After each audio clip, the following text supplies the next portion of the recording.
Kumusta na kayo? Hindi mabuti. Gusto ko sa kanila.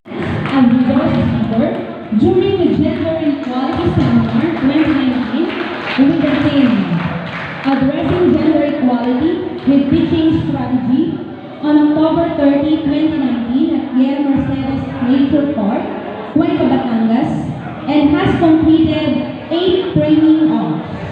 Given this 30th day of October in the year of our Lord, 2019, at Tierra Nature Park, Cuenca, Batangas. Signed by Loida N. Guevara, Principal 3. Ano group? 1, 2, 3, 4, 5. May we also request Mrs. Loida N. Guevara to be here on stage.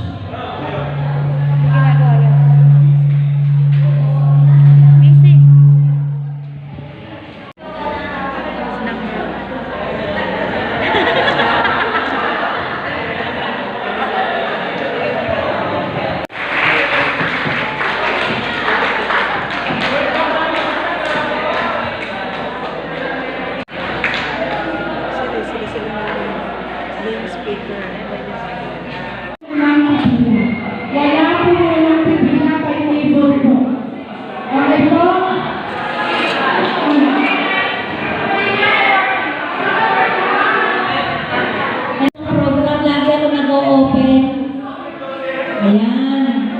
Okay. So, kagabi, sabi ng mamaya, ate, ikaw ay ano nga closing. Sabi ko, ano ga ang team? Sabi niya sa akin, ito, Addressing Gender Equality with Teaching Strategy. Sa totoo lang ay hindi ko maintindihan kung anong ibig sabihin. Ngayon ko naintindihan kung magsalita yung mga speakers.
Kala nyo makakakain din naman kami.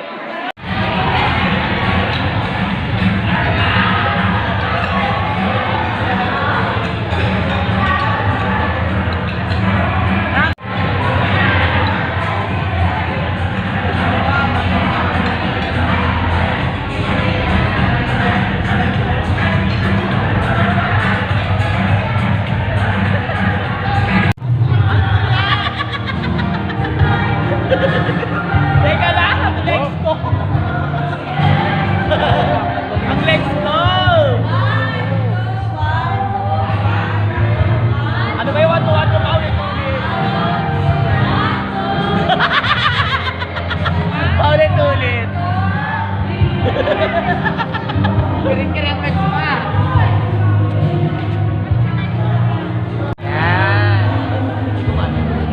Our styles, our strategies in handling conflicts. Do you agree with that? Yes. Okay. So, ayun, ito na tayo sa proper. Lesson proper. Okay. We will assess ourselves. Although rin natin ang way natin. Pero there's still areas for improvement. So, tingin niyo, tama ba ito ang ginawa ko? Kailangan ko bang baguhin? Kailangan ko bang dagdagan? Or i-maintain ko? So it's up to its decide na natin na kayo. Eh ngayon, ito po yung mga style na ito. Okay, so yun po yung dalawang na-concern.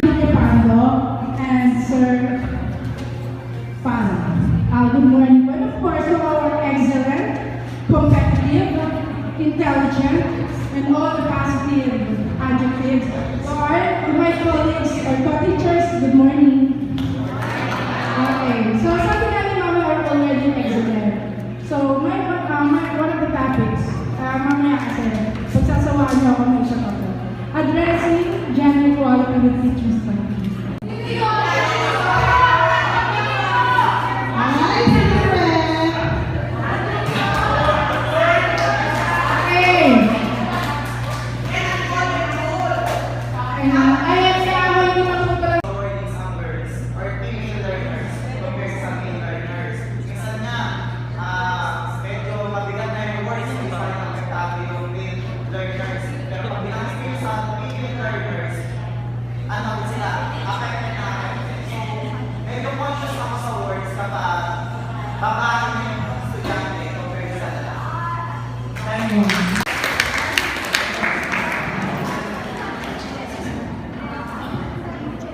Hindi ko nadala ng sweatshirt ko eh.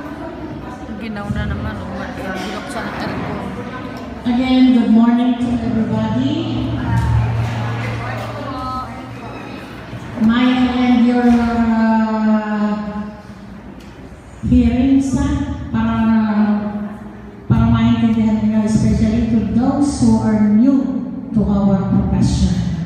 Kaya walang sawa itong paalaala sa inyo sa Code of Ethics. Code Ethics for Professional Teachers. Ilan ang bago? Tapos nakamay ng mga bago teachers.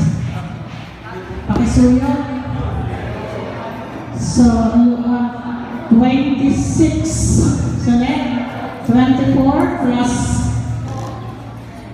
28. New teachers. Okay. Don't worry. There are still many questions. Okay, ganito po yun. Habang lahat ang nasabi, grabe. Alam mo excellent teachers. Wala yung nasabi. Tama yun.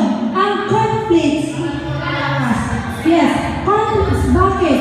Siyempre, ang ating goal ay against or hindi goal ng isa. So there is conflict. Tama. Palakpakan na lang natin ang sarili.